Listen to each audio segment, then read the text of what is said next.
Welcome to the 7th video in the series. Today we will be discussing medication management. This is used to describe taking medication on time, refilling medications on time, and taking all of the prescribed medication. Sometimes people stop taking medications because they feel better. This is because the medication is working. Taking the medication on time at the same time every day will allow the medication to work best, and refilling the prescription will make it so there is no dose skipped.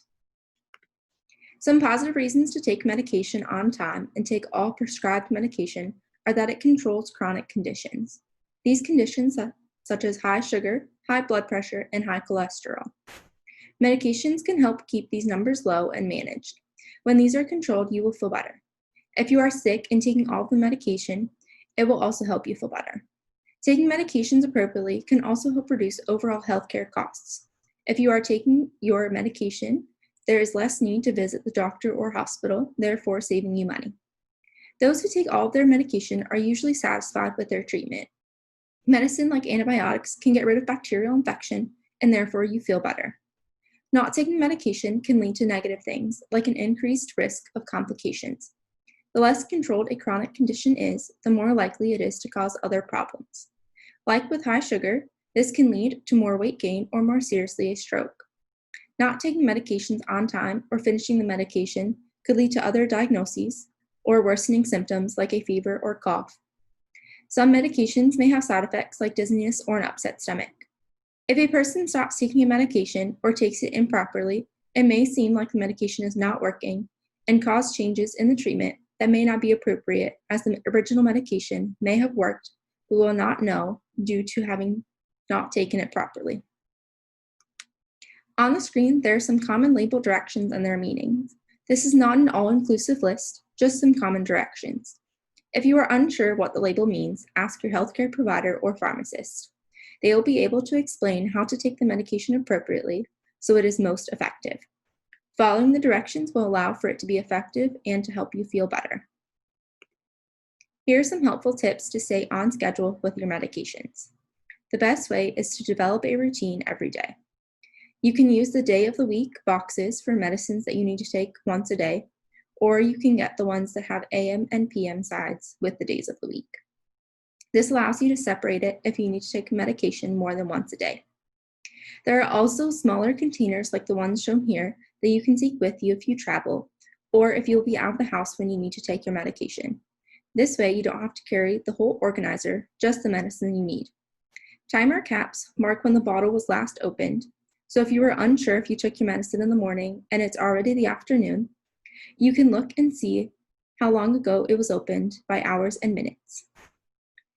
It does require some math to figure out the time it was last opened, so if that is not something you are wanting to do, there may be a different option.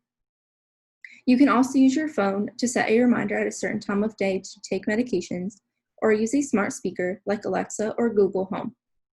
Another way is to mark the total number of times you are supposed to take medication. For example, if you are supposed to take a medicine twice a day for 7 days, you are taking it a total of 14 times. You can write the numbers 1 through 14 on the bottle or packaging and mark off a number each time you take the medicine. You can also set up automatic refill on your prescription at the pharmacy so you don't have to worry about not getting it filled on time before your current medicine wears out.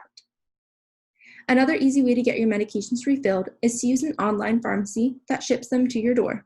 It may take some time to set it up between your doctor and the pharmacy, but once it is set up, the medicine will be delivered to your door as often as you need it. These are all suggestions, and you should see which one works best for you. If you have some difficulty reading the label or remembering if you took medication, an adaptive device may be for you. There are some bases that go with a prescription bottle that will read the directions to you. There are some other options that will allow you or a family member to record the directions in a way you understand the directions. You can also get an automatic dispenser, just fill and set to dispense according to the directions. This will help make sure that the medicine gets taken as directed, and so you can see if you already took it that day. An electronic magnifier may be an option to be able to see the label if it may be too small to read. An organization called FAST, or the Florida Alliance for Assistive Services and Technology, specializes in assistive devices. They have most of the mentioned assistive devices, and offer training on those devices. If you are unsure how to use any device, they offer demonstration on that assistive device. FAST will also lend out some devices, such as the electronic magnifiers for you to use, and see if you like it before you buy it. Here are some few more tips for staying on track with your medications. Make a list of the medications you are currently taking and how much of it you take and how often. This can be good to take to urgent care or the hospital if necessary. You can also use the patient portal system to ask your healthcare provider any questions about your medications. Please remember this is for non-urgent questions, as they may take some time to get back to you. If you have an urgent question, call your healthcare provider or make an appointment to talk to your healthcare provider. You should also ask your healthcare provider about any potential side effects or if you are experiencing severe side effects. A good way to save some money is to ask for a generic version of the medication that is prescribed to you. This is like going to Walmart for cereal and buying the Walmart brand instead of something like Lucky Charms or Cheerios. Please remember, if you have any questions, to comment them below this video. Next week will be the last video in this series. They will remain on YouTube, so you can always come back and watch them again if you need to.